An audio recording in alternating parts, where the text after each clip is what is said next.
the company's software restrictions, which is illegal under Section 1201 of the Digital Millennium Copyright Act, or DMCA. The DMCA was passed in 1998 to prevent piracy. No, the other piracy. And applies to anything with a computer in it. In 1998, that meant like a DVD. But in 2024, that's almost everything we own. And companies use copyright as the legal covering to lock us out of our own stuff. There are exceptions for law enforcement and research, but not for someone who bought a $60,000 car, or for Maggie. If I don't want to continue with instant ink, the ink cartridges are pretty much wasted. It's not like you can unsubscribe and keep using the ink. Maggie's only option now is to buy new cartridges, official HP ones, of course. I think the printer cost like $85, and then the new ink from HP is like $35 or $40, so it's about half the price of the printer just for one ink refill. And that's exactly what HP intended. The CEO freely admits this. Our goal was to reduce the number of what we call unprofitable customers, because every time a customer buys a printer, it's an investment for us. And if this customer doesn't print enough or doesn't use our supplies, it's a bad investment. They're bad customers anyway if they're not using HP cartridges, because exactly. you haven't made any money on them yet. Exactly. So to recap, Salesforce made all software into a subscription, and then everything became software. Now companies don't have to earn our loyalty to get that predictable revenue. They can just force it with their software locks, and they're legally protected by our outdated copyright laws. That, I think, has led to a really profound change, not just in the law, not just in our economy, but like in the way that society operates. It's really crucial that people have some degree of control over the devices that they rely on every day, right? Their phones, their cars. Today, the balance of power is so out of whack that consumers and lawmakers are fighting back. Now to a consumer alert about those pesky subscriptions. Today, the Federal Trade Commission issued what it calls the click-to-cancel rule. Click to cancel basically means that if you click to subscribe, you should be able to click to cancel. And if companies don't comply with it, then we can go forward with civil penalties, which means that they'll be liable for thousands of dollars. The law cracks down on free trials that charge you if you don't cancel on time, and subscriptions that automatically renew. We're really trying to address that by requiring companies to disclose upfront the full set of requirements that will follow once you do sign up.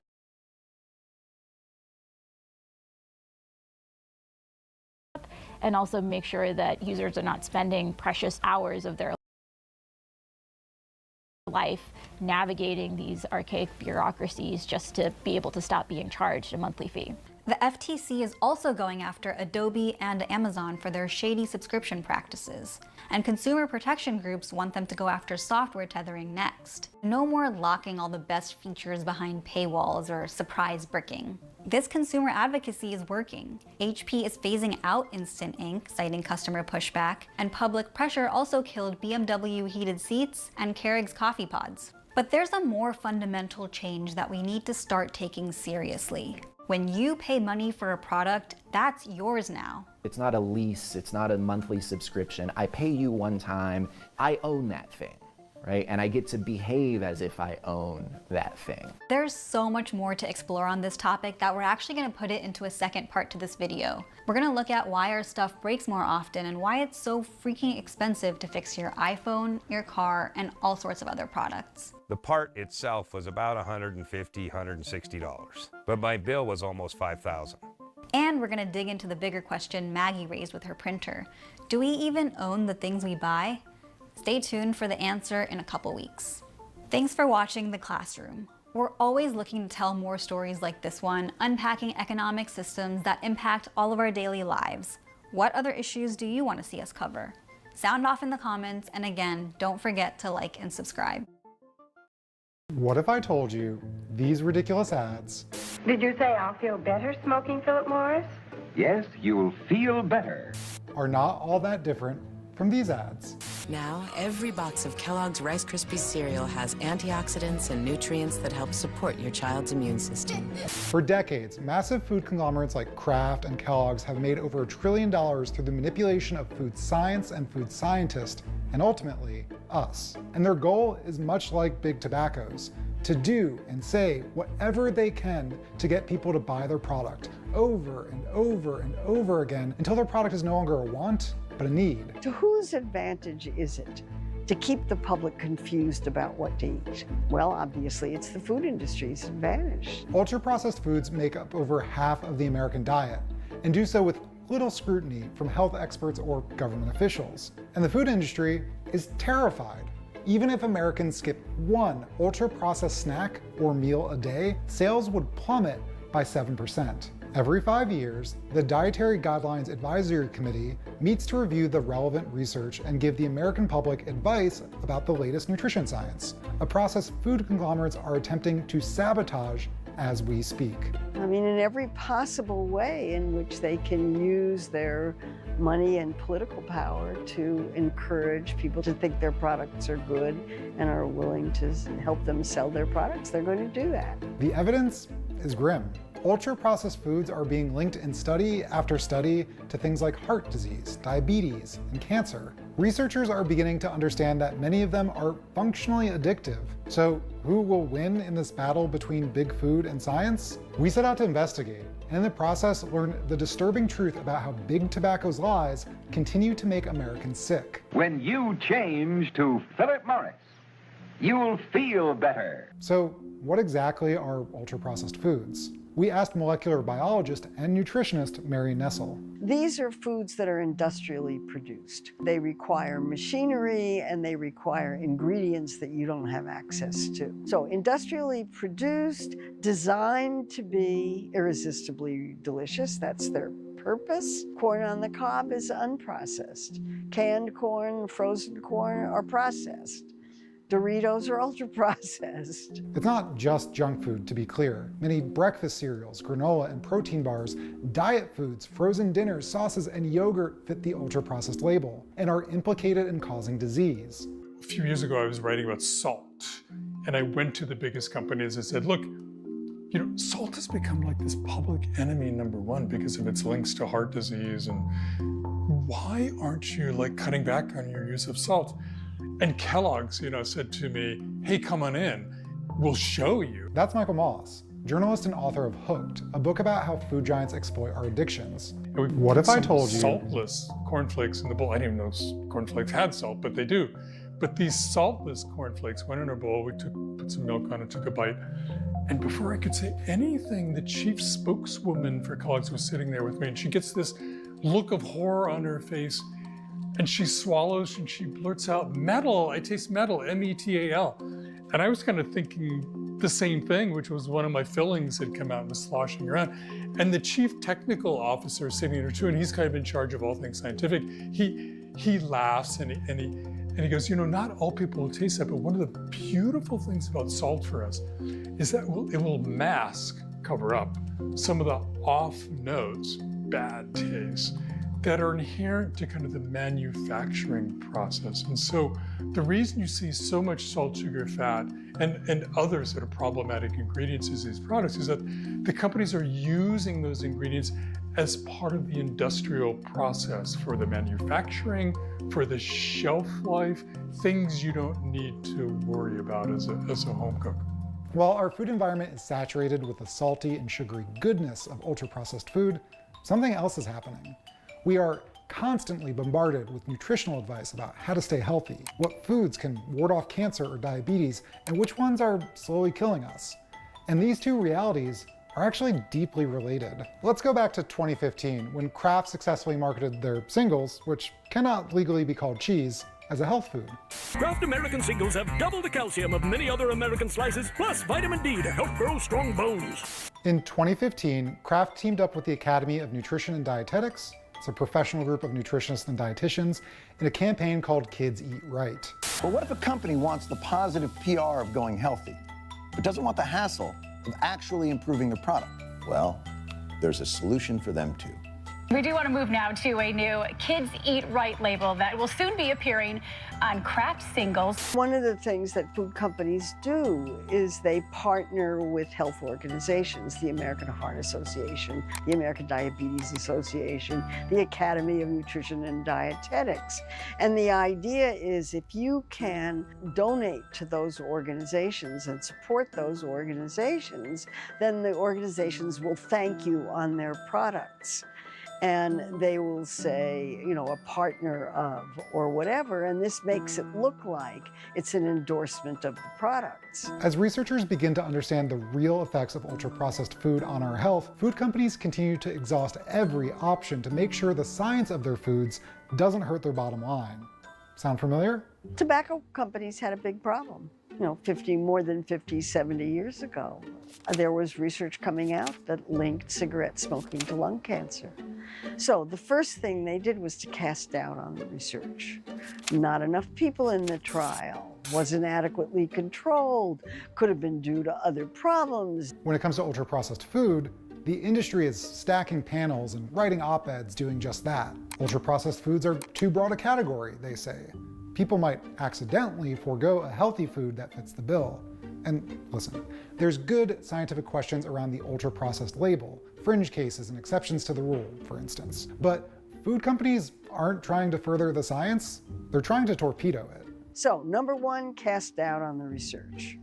Number two, cast doubt on the researchers. Then you buy your own researchers. You recruit researchers to do their own studies, and you give them a lot of money to do that. And here lies the tactic behind not just the fight over ultra-processed food, but all of the confusing nutritional advice we get exposed to through the media. Is the problem with childhood nutrition that they don't receive enough vitamin D or calcium? Kraft sure thinks so. Is exercise more important than diet for weight loss? I sure don't know, but Coca-Cola funded a bunch of studies that say so, just in case you thought about cutting back on soda. Food companies and their trade associations literally flood the academic space with money. Ever heard that people who eat breakfast are healthier than those that don't? Those were studies sponsored by Kellogg's and other breakfast food manufacturers. It's the food industry's advantage to keep the public confused. We can actually quantify how corrupt funding from corporations and trade groups can be. One review looked at industry-funded studies and found that 60% showed results favorable to the sponsor. That doesn't seem so bad, except that only 3% came to an unfavorable conclusion. The Dietary Guidelines Advisory Committee should, in theory, cut through all of that noise and give the American public good, scientific information so that they can make their own decisions. But 9 of the 20 members of the committee had some conflict of interest with food, pharmaceutical, or weight loss companies. The food industry doesn't want any suggestion in dietary guidelines of eating less of their products. It's really simple. Remember those oddly similar ads we played a few minutes ago? It turns out that some of the biggest food companies were owned by tobacco companies until the mid-2000s. Philip Morris owned Kraft and General Foods. R.J. Reynolds owned Nabisco, until Philip Morris eventually bought that too. So it's no wonder why the same misinformation playbook is being used. What I really wanted to know was, how far do the similarities go? Did the execs at Philip Morris coach Kraft on how to hide the health consequences of their products? Did they go even further and actively try to get people hooked on their products? My name is Tara Fazzino. I'm assistant professor of psychology at the University of Kansas. For a number of years now, I've studied what are called hyperpalatable foods, and they have combinations of nutrients that typically don't occur in nature, and so they tend to be really rewarding to consume in kind of an unnatural way. So we may find ourselves like continuing to eat these foods even though like we're getting physiological signals telling us, oh, please stop, we've had enough. So peanut butter, which is almost all fat, is not hyperpalatable. But if you add the right amount of salt or sugar, it is. Like if this jar had a bunch of added sodium, or we had a Reese's peanut butter cup. We conducted some analyses and found that the foods that were produced by tobacco-owned food companies were 29% more likely to be classified as being hyperpalatable foods relative to the same types of foods that were sold during the same period of time by companies that were not tobacco-owned. Michael Moss described to me the moment during his research when his perspective on the addictive nature of these foods flipped. It took place during a meeting meeting with a former Philip Morris lawyer. Steve Parrish, the general counsel, we were sitting and chatting, and he said to me, you know, Michael, I'm one of those lucky people who could smoke 1 cigarette a day, put the pack away and not have any compulsion to pull it out again until the next business meeting or the next day, whatever. But I couldn't go near a bag of our Oreo cookies for fear of losing control and eating half the bag in one setting. And it was like so revealing to me because it reinforced to me that they know. I mean, the heads of these companies don't eat their own products. While the tobacco industry got out of the food business for the most part in the 2000s, other companies took a lesson from their success in selling these addictive foods. They accounted for roughly 50% of the food supply in '88, and by 2018, they were, almost 69% of the food supply. So we had like a 14 percentage point increase, which was pretty dramatic. The non-tobacco-owned food companies observed the successes of the tobacco-based food companies in the market and reformulated to keep up. As someone who studies addiction, I think a lot of the rhetoric is, well, you know, if you open a sleeve of Oreos and eat the whole thing, it's on you. It's your lack of self-control. I mean, what is your sort of take on that? I think that narrative serves the food companies and not us as people. These foods are designed this way, and they maximize, they can maximize company profits. These are the current stakes for the Dietary Guidelines Advisory Committee. What will the federal government come out and tell the American public about the health effects of ultra-processed foods? The Food and Beverage Issue Alliance, a mega trade group of other trade groups like the Sugar Association and the American Beverage Association, have already given this statement. FBI members caution the committee from making strong recommendations. Another trade organization has urged the committee to discontinue using the term ultra-processed until there is consensus on an evidence-based definition. I'm not going to tell you what to eat or even how to eat, but I think it's a reasonable expectation for anyone to have access to good scientific information, to have dietary guidelines that reflect evidence rather than industry funding. Ultimately, this is a first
Moș Crăciun cu prietenii săi.